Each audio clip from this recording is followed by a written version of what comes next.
Right, we're a minute past, so we'll start getting started. Thanks everybody for coming. Really appreciate it. I will stop sharing.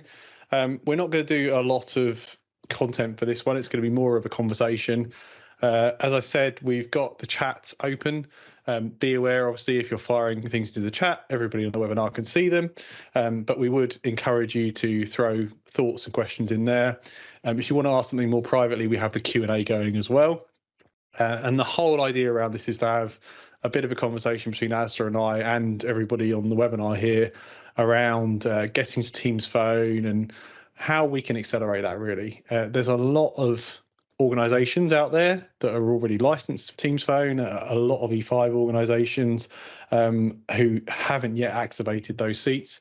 And there are different reasons for that in terms of, kind of technical challenges and organizational challenges and business reasons.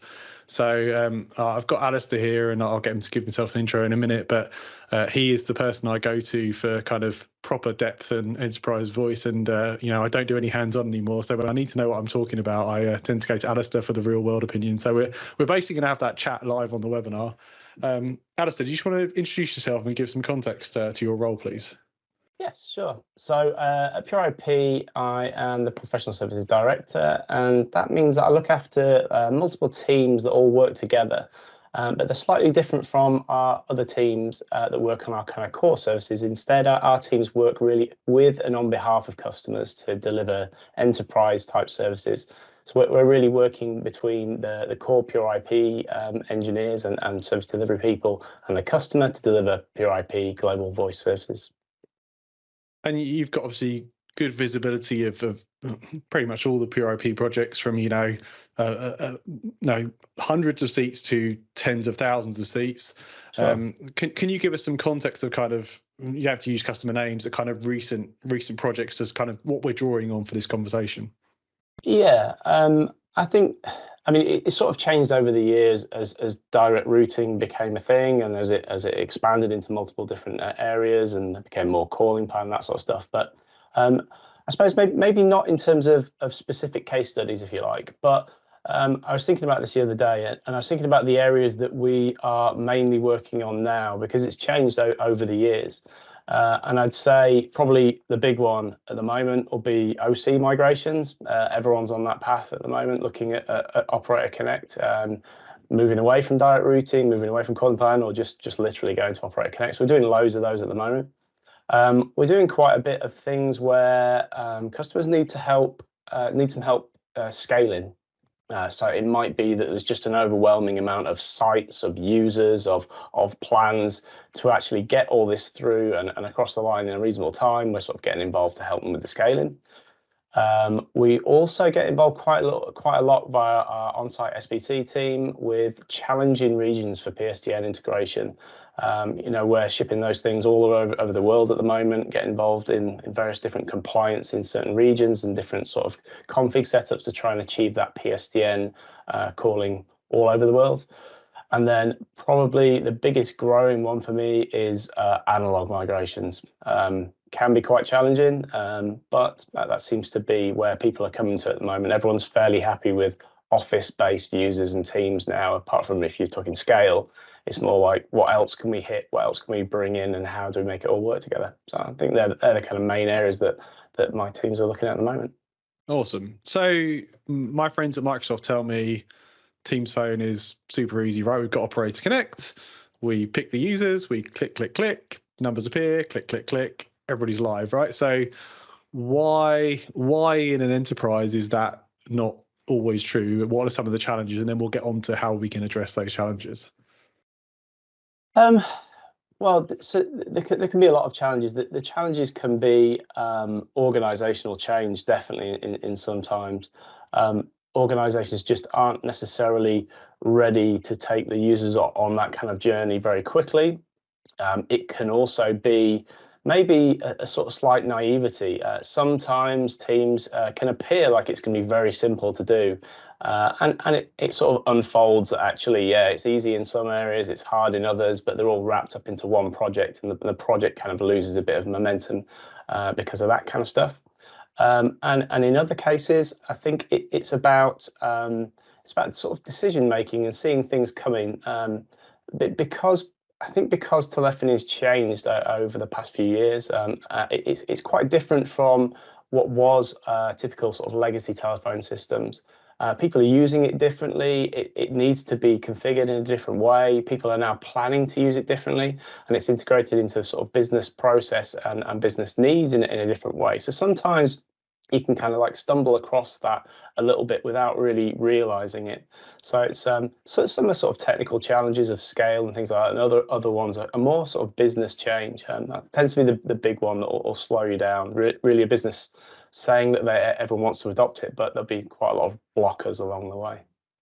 So I kind of can bucket those into two camps. There's kind of technical challenges, like, like we need to port these numbers or PBX interrupt or whatever. And then there's line of business, like even if I could click my fingers and magically cut the technical stuff over, like are my users ready for it? Do they have business workflows or features or capabilities, or do they just need some training and user adoption to get them up to speed? Yeah, definitely. I saw someone just ping in the chat there about latency. Definitely networks and things that, there's a lot of people on that sort of journey of changing their networks, transforming their networks, and sometimes because everything's all converged in a sort of modern day network, you may be along for the ride with that particular transformation too. So I saw another one there about bulk and huge migration stuff. All definite challenges. Cool. So the first thing I'm going to pick on is fictional customer, a few thousand seats maybe, or a few thousand seats in a country. Like one of the things that I think can take a long time is we've got Avaya / Cisco / Mitel, name your PBX, and we need to know that all the routing, call parts, call pickups, hunt groups, all this config we've got, we need to make sure we match that with Teams. So yeah. Is that a conversation that still comes up today? Yeah, definitely.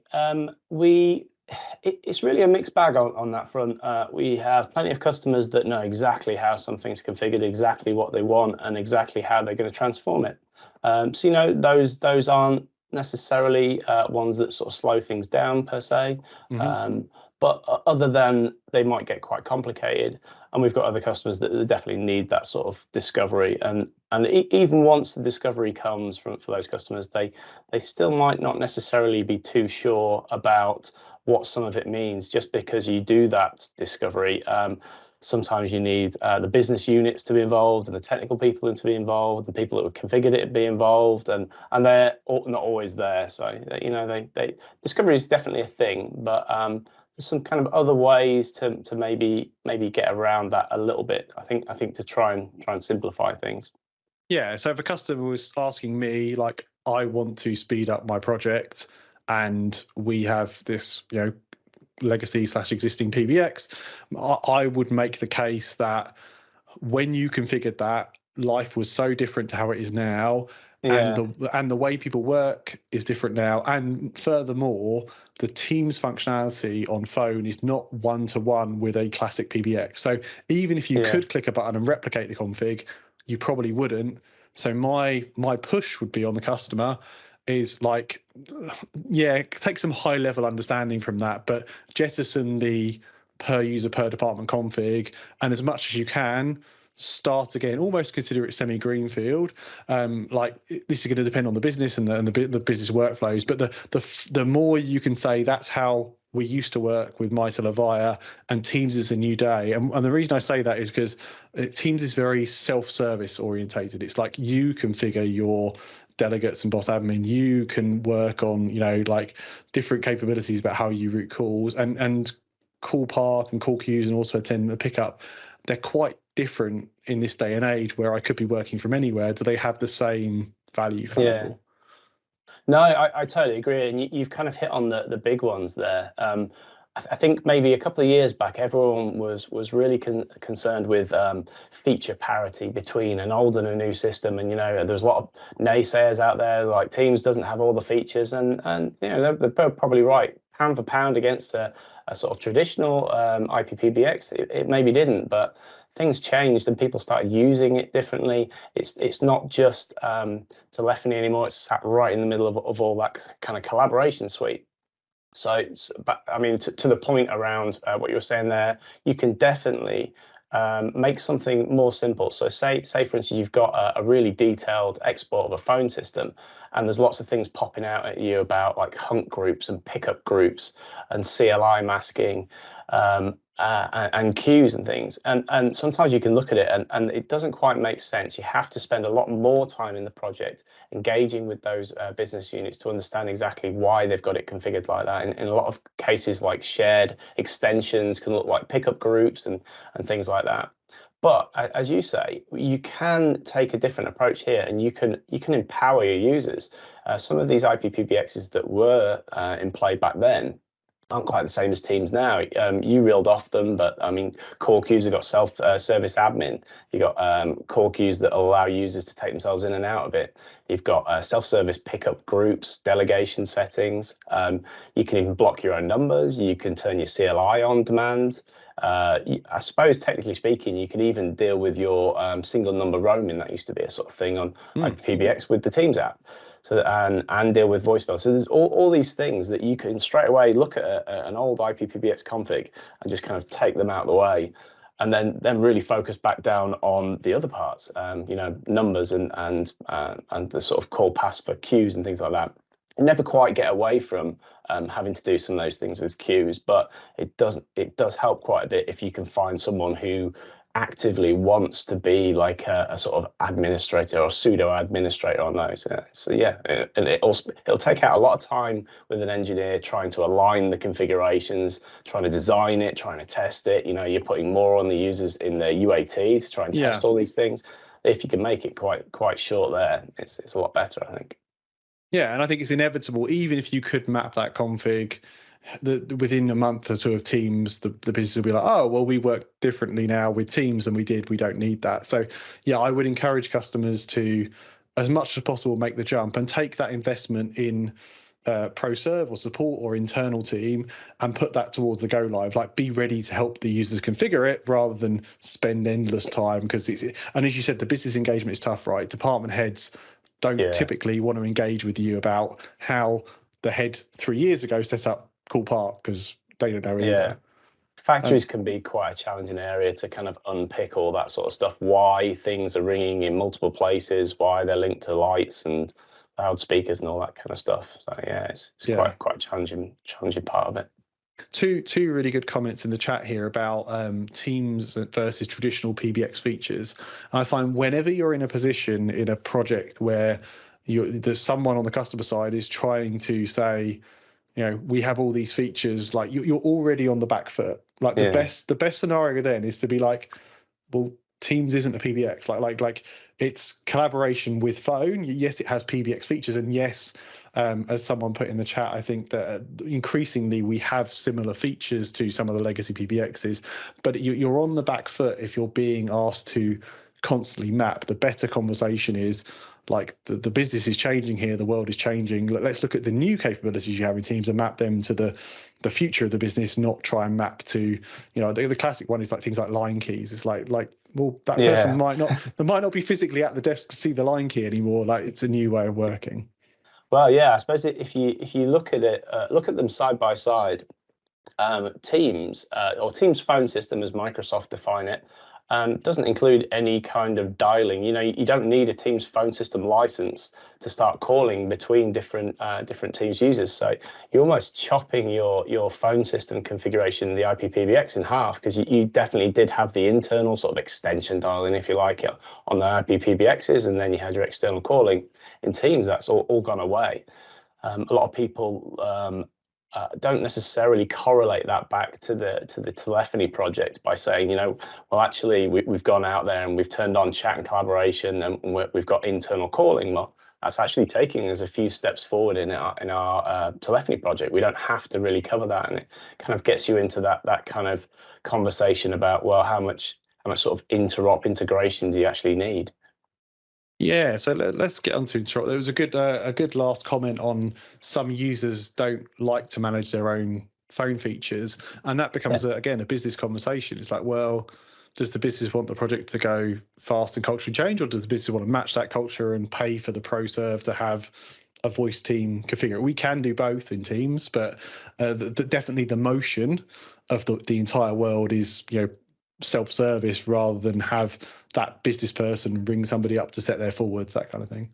Yeah, you kind of need people to evangelize the configuration a little bit. If some people around the departments can get hold of these and all of a sudden say, like I don't know, the front of house people that maybe they didn't have some functionality that now they have, they can turn their core keys on and off.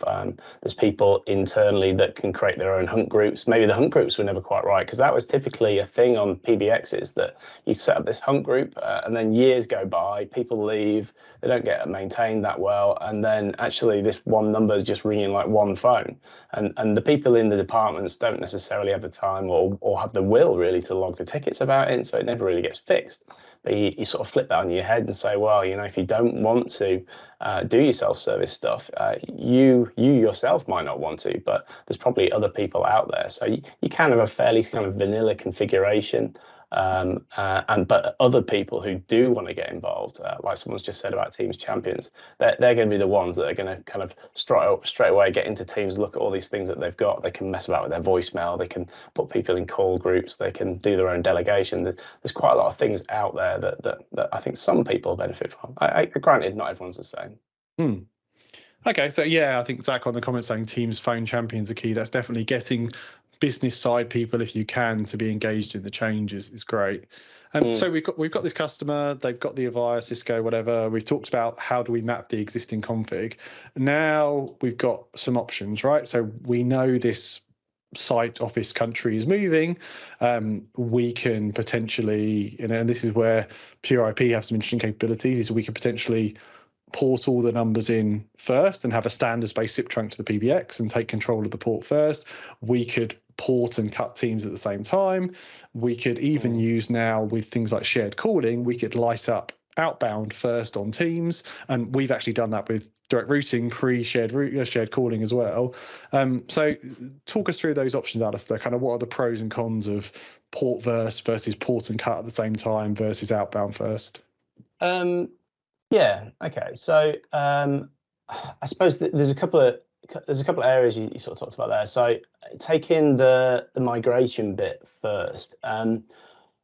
Mostly I think it's just the term that's been attached to it, but mostly if you say big bang to a customer, quite a lot of people throw their arms up and they're not really too keen on it. And it does have its challenges, because a lot of the time at the moment, so say if we assume that it's an OC migration, which a lot of them are at the moment, you're generally doing two things at once, which is a challenge. You're moving your numbers from one carrier to another carrier, and you're changing your system. And normally that's a little bit too much for most people to stomach if it's starting to get big. So yeah, like you say, you probably wouldn't want to big bang something like that and move it all across and have both changes occurring at the same time. But there's a couple of options in terms of some areas where you can partially port numbers. You can bring across almost like your sort of Teams champion people and try to start getting them using it and getting them ready for it. It's an option, but the one that we tend to go for more often than not is that we split out the porting activity from the migration activity. So, and we tend to do that via cloud trunks. So rather than necessarily bring lots of kit on site, it doesn't work for all scenarios because it depends what the old system are. But if possible, we can bring in a SIP trunk or some sort of connectivity to the existing system, and we can port the numbers across. We can then immediately route them back down to the system as soon as they port across. So you're just reducing the amount of changes that occur in that one instance, especially with porting times around the world, and different regions can be a little bit longer.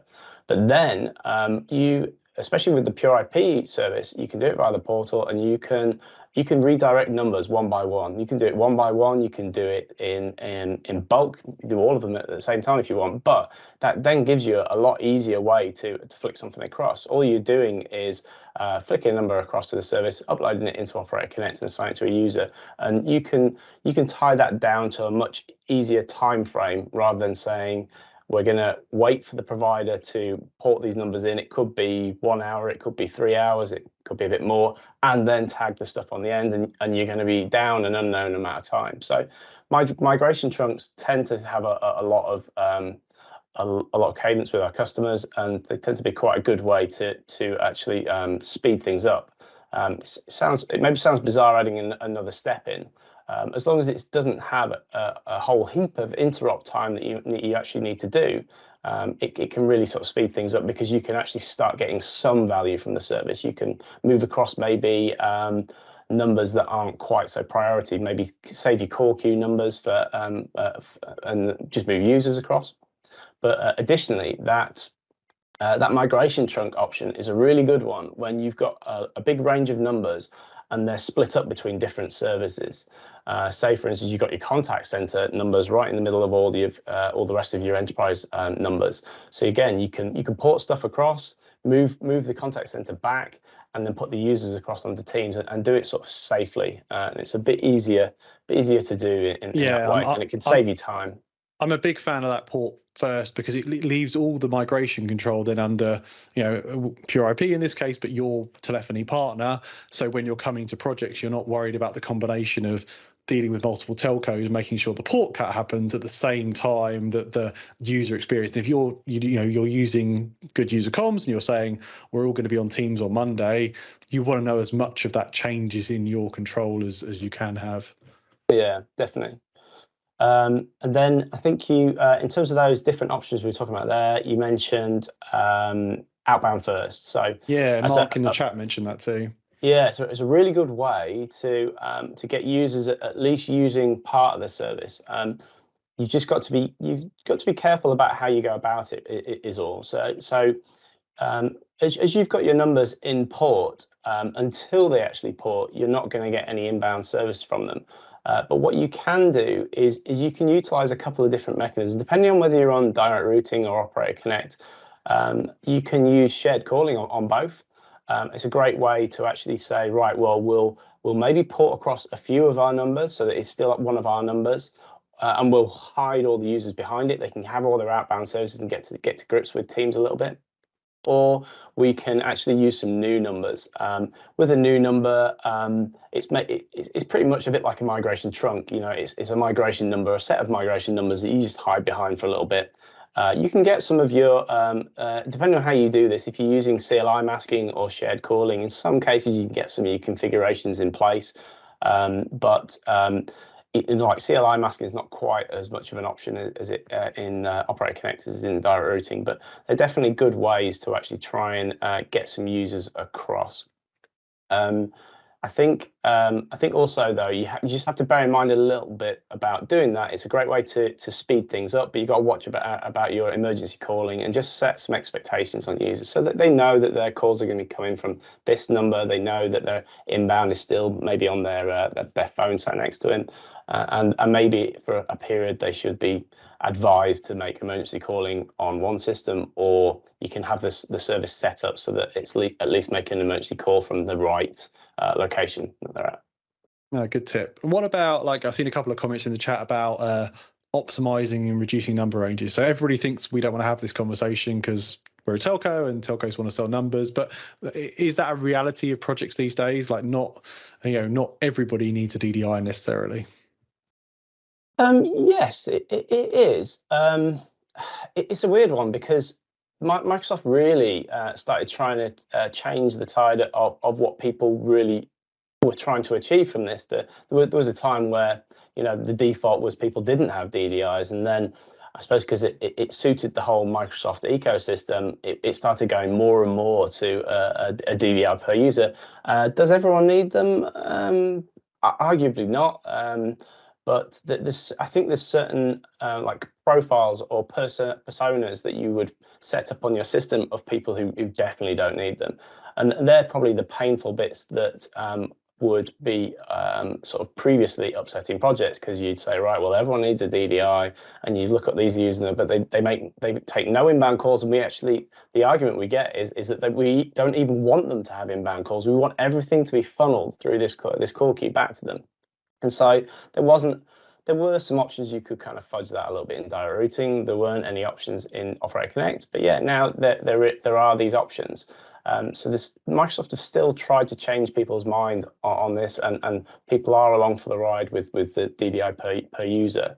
But now there are some realistic options, and almost I see it also fitting in a sort of informal contact center space, if you like, not a fully blown contact center with a third-party product, more just that you're utilizing. I mean, they had them in Skype as well. You're utilizing the queues in a kind of semi-contact center way, and you don't really want the users to have a number, because you kind of contact center light. So yeah, what someone's put, yeah, exactly that. So there's definitely some personas where it could be used. Do I think everyone will do it? I don't really think at the moment.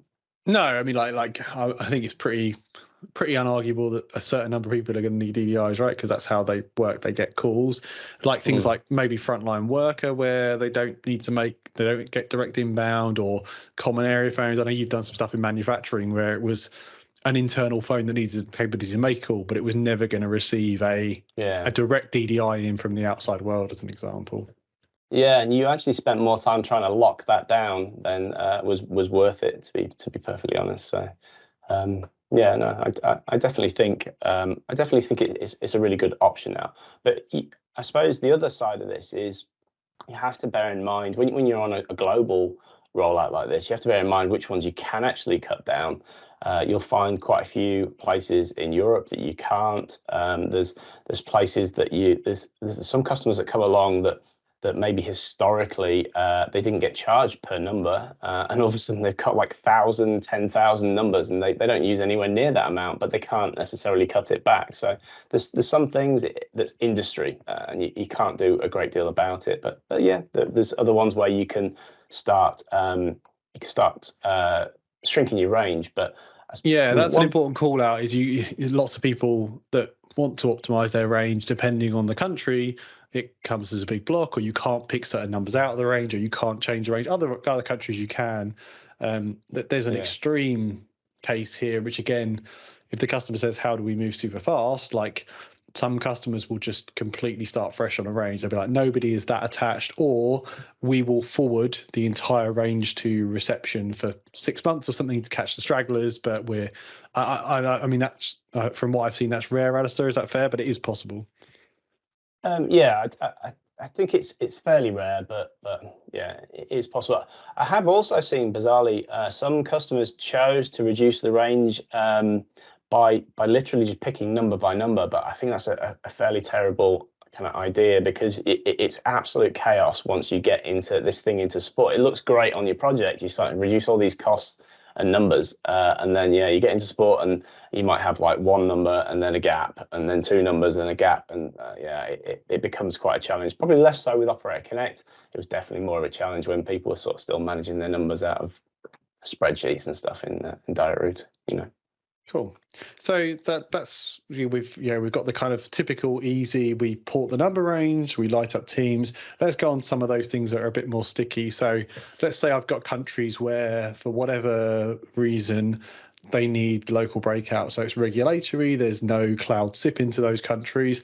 How can we speed that up? In those instances, they can be quite a challenge to actually speed up.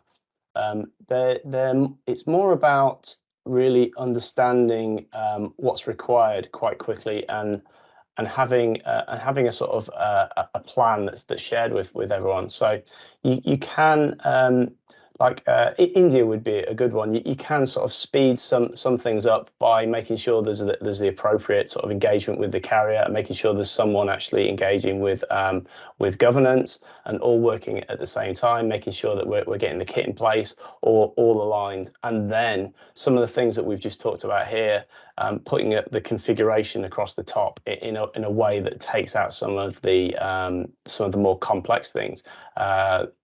I think shared calling, for instance, is a really good, well used one there, because there's typically lots of customers out there that want to kind of funnel all these calls in through that sort of main reception number.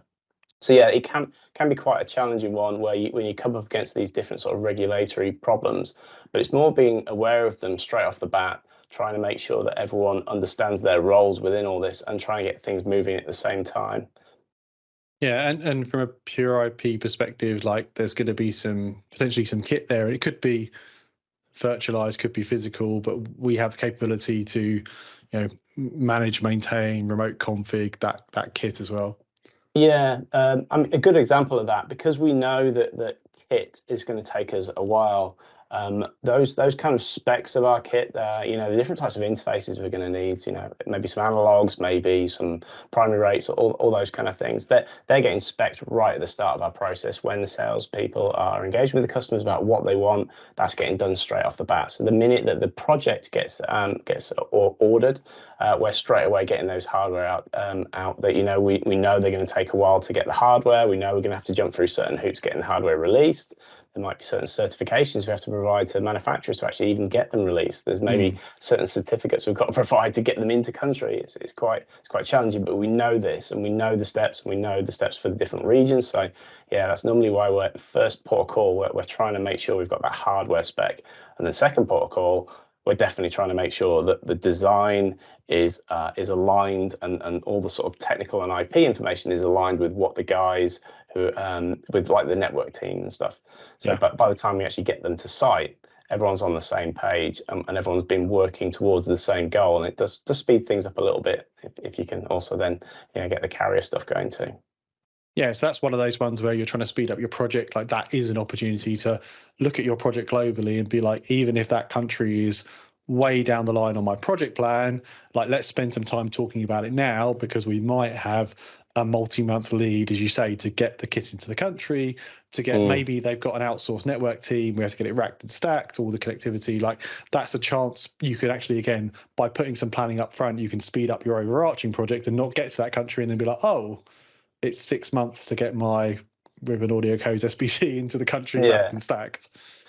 That said, though, you can still get ahead of some of this by trying to create your design types, if you like. So for many customers where we're doing a lot of on-site SBC things, we're trying to standardize into different types. So we can clearly recognize as soon as something hits the project, certain identifiers mean it's design type A, B, or C, and it means that we can fire it straight through these processes, because we've through the project we've already been doing some of this work, and people recognize what they need to do, and when you simplify things and kind of cookie cut them a little bit, it kind of does help to move things forward quite quickly too. So that can help. Like with network requirements, we're maybe simplifying our design to say, yes, we need an internal, we need an external, we need a one-to-one, those kind of things, and we can make that, we can give that to the project teams and the project manager, and they can get all those changes raised. We know they might be like a month out or 2 months out, depending on what the lead times are internally, but standardizing it and being aware of it and getting it submitted is good,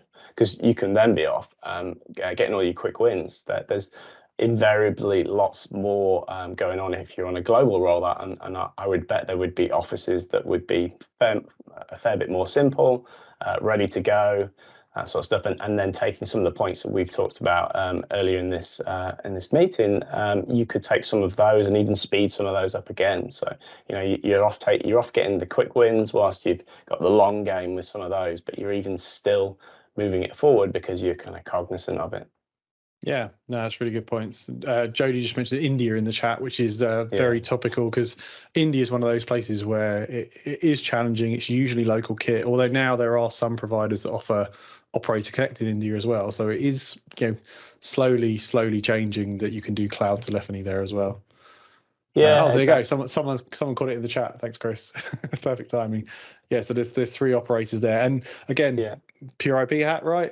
But reality is you can mix and match operators, and that might be a use case where pure IP cover 50 countries on OC, but don't have India. You can work with that local telco for that scenario and other telcos, and it's all still one system from a kind of user experience and manageability point of view. Yeah, from what I've seen in that area, the operator connects, how they're kind of put together in the back end, a little bit different, but really from a customer perspective, do you care if you've got, as long as you've got operator connect, the same feature set everywhere, it doesn't really matter. You can definitely mix and match the providers. It is interesting. I'm trying to dig into the weeds on that, but the regulations, the way that it works is you have to buy Teams phone from those telcos, and that's how it works. Apparently, that all works cross-tenant in the same way. But yeah, we'll get into the details of that. It's just recently that blog that was put in the chat there got released as well. So moving around a bit, someone earlier up in the chat talked about reporting and reporting needs. So how much do you see customers fine with what's native in Microsoft in terms of the reports in the Teams Admin Center, the Power BI, and how often do you find they're needing to jump out to a third party, a Code, a Viopta, something like that? Yeah, I'd say that the first thing customers tend to stumble across is call queues. That environment has been getting better over time with Power BI. It's been getting more detail into it, kind of quicker, looking better with the sort of templates that Microsoft release. But sometimes I think there seems to be an expectation on Teams to provide more reporting than really you would have got out of some of the sort of more traditional phone systems anyway. So sometimes it's a bit of an expectation thing. But yeah, I'd say definitely the calling thing is the first port of call. I do know, slightly linked to reporting, that quite a few people struggle with like the troubleshooting reports, if you like. Some of the ability to be able to see the calls, the call logs, and all those kind of stuff in reports is quite challenging.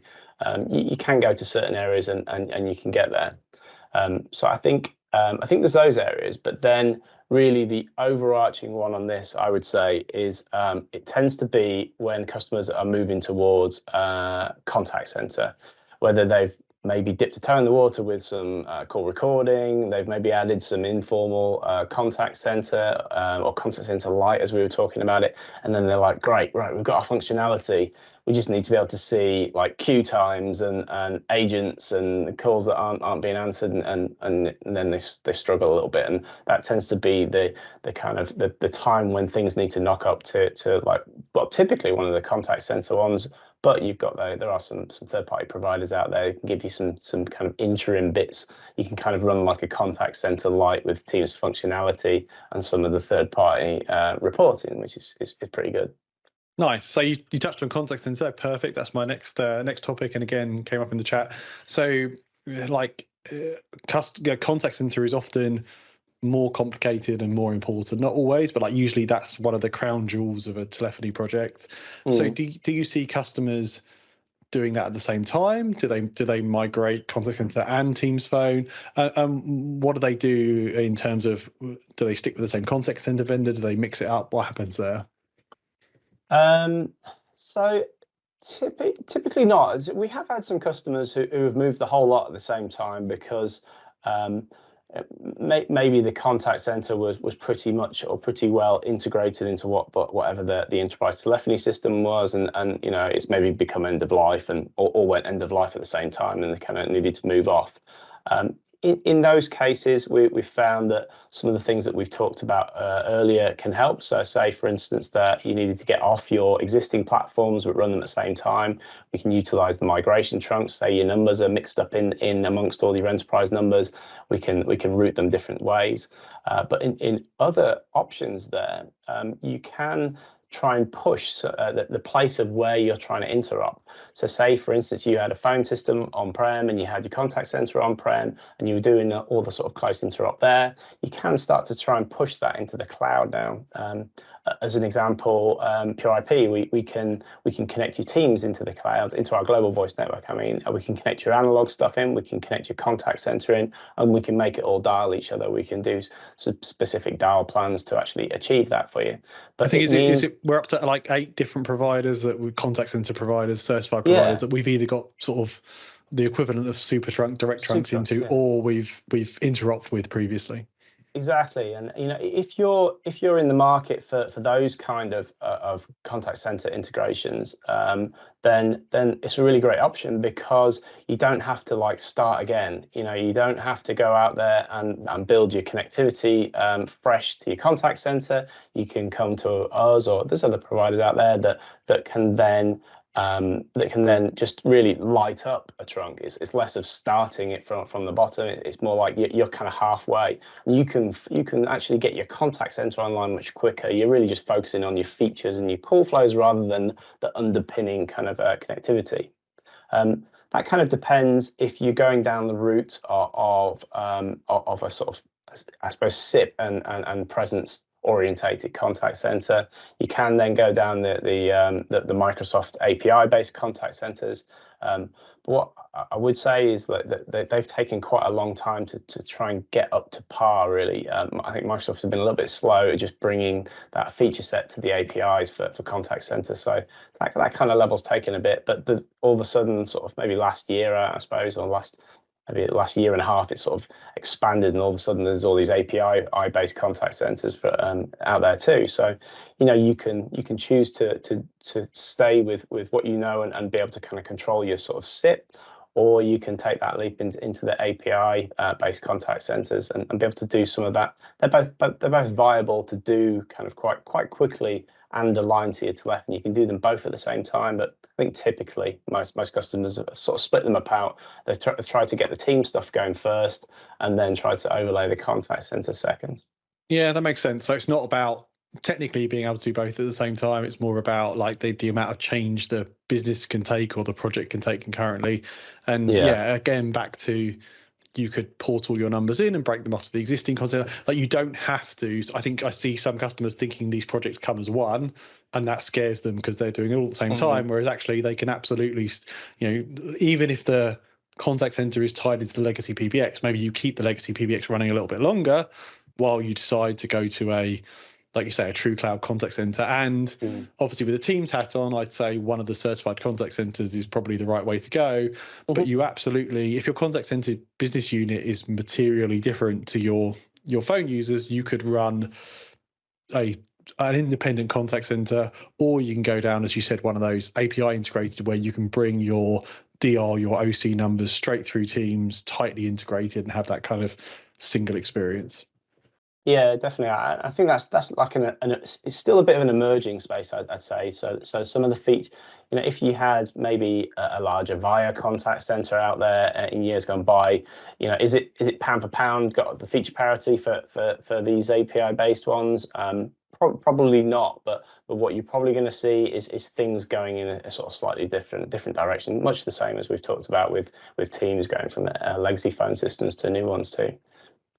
Awesome. So I've got to touch on SMS as well. So what is the SMS story with Teams? SMS, I haven't really been involved in that much, to be honest. We've trialed some SMS type products, but yeah, I haven't actually kind of done that a great deal with customer deployments. Yeah, there's no native story, so that's the first thing to get across. Microsoft have SMS for virtual meetings, for alerts to remind customers when in that kind of B2C type scenario, but there's no native SMS in Teams. There is SMS in Azure Communication Services, like API wise, and as you say, Alistair, there's a few third parties that build potentially Teams apps like plugins, but those are not going to be SMS on your primary, like your number. They're going to be a dedicated number to do SMS. Yeah.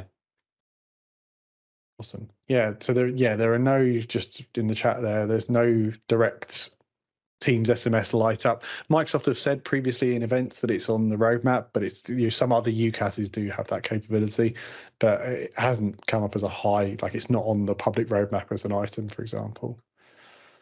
So as we round out, the last thing I wanted to touch on, and probably, again, arguably one of the most important things, we talked about it briefly, is the business adoption, business champion, business change piece, right? From a technical point of view, yes, there are some challenging things around phone still, porting, local SBC, but by and large, and not to rain on anybody's parade, like it's getting easier and easier to do this, particularly with OC, right? Knowledge workers, it's not as hard as it used to be. But like, what do we do on the business adoption side? Alistair, what have you seen be successful? Yeah, a couple of things really. So we have an adoption portal, so we can we can create sort of skills paths based on different departments, different customers, different types of users to give them what they need. Typically, you'll get some engagement on that, but it tends to be quite difficult. We've also seen customers and sort of internal HR departments trying to create lots of sort of on-site meetings and places that people can go and check. But again, they're sort of challenging a little bit, really. I'd say the best traction that we've ever had with this was that we put together some bespoke training videos, and I know Microsoft does training videos, and there's some short ones out there, but what we did was we utilized the same sort of branding and the same sort of style as all of the training videos outside of Teams, outside of technology, outside of sort of IT. And they were created and they were sort of sliced up into very short sort of videos. We were talking like maybe a minute or two for the different topics. I think we had about 5 or 6 topics in the end, like mobile on your mobile Teams phone was one of them, for instance. And so we sliced all those up.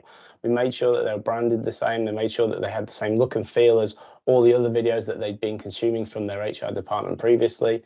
And then critically, we had them then created in multiple languages. So we looked at the entire company, and we sort of saw the ones whereby we were going to get the best amount of traction, the most amount of users, the best sort of languages to go with. And we did about five or six different sort of versions of that. That was then delivered, not by us, it was delivered by the actual sort of HR department along with site champions, because the site champions got to see these first, and then they got to kind of play around because they were already on the sort of UAT plans, and then it was almost like they were doing like a co-presentation, and they were doing local translations for languages and things where they needed to, and it was presented back to groups of users, and it just seemed to resonate a little bit more with the users. They sort of understood some of these features, and yeah, I think that's probably the best one that I've seen. It's typically quite a challenging area because of what you said. It's a bit underwhelming when you go through all of the work in Teams phone system to get it going, and a dial pad pops up and in a kind of tab that was already there, sort of thing. It can be a bit underwhelming, but from that users getting them to use it and getting the engagement, I think that's been one of the best ones I've seen. That's good. I think, yeah, the old days of floor walking are sort of gone, aren't they? Because not everybody's in one place anymore. But also, one of the things that I see overlooked a lot with Teams Phone is you're swapping the user's experience. And yes, most people will work it out, right? A dial pad on the screen. But what they miss is all the new capabilities, the Teams Phone mobile, the SIM ring, the boss delegate, the new functionality they get. And they might not even make the leap that they've got Teams Phone mobile, like their Teams landline on their mobile or on their iPad if they're allowed. So like, don't underestimate the need to educate people in that bite-sized format. I think you mentioned also is really key there. Is like nobody's coming to your 45-minute training on Teams Phone ever. Like give it on demand, make it bite-sized. That's the way people work these days. I think one to watch for in my experience is common area phones. Those typically when they get rolled out don't look and feel the same as the Cisco, the Avaya, the Mitels, whatever it was, and you tend to get quite a lot of people moaning about those because they don't necessarily know how to do exactly what they knew how to do before. And typically with those common area phones, they've also got a slightly different look and feel from maybe one that's sat on someone's desk that is someone's own phone because of the different profiles and stuff. So yeah, it's probably a quick tip if you're considering trying to kind of train some of the users on things, and you have a few of these devices out. I don't see anyone really putting loads out there, but it's probably a good one to check out, I think. Awesome. So we wanted to try and give a bit of time back. So I think we've held pretty much everybody for the entire session. So hopefully it's been useful for you. These were kind of some high level thoughts based on real world projects of how you can speed your Teams Phone project up. If you want to talk to us one-to-one about what you're doing, like no commitment, like let's have a conversation, because the reality is everybody's project is different, but we're certainly seeing a trend in enterprise projects where it's like we have to get to TCO faster. We have to show value in the project. So like thinking about the wins, like, you know, a big port and then migrate, about, you know, things like outbound first, maybe, about, you know, maybe working with the business side to say, look, can we experience some tactical disruption here of not trying to map every single config for the next 6 months and go, we're going to go and we're going to have a tiger team ready to go for anybody that wants to help with their config over the first, you know, 4 weeks or whatever it may be. These are just some ideas, but they'll all be different based on your business requirements. So no kind of, you know, dictation of to use any of these, but we'd love to talk to you about what you're trying to do and maybe how we can help you light up Teams Phone, you know, faster and more efficiently and get to that ROI quicker.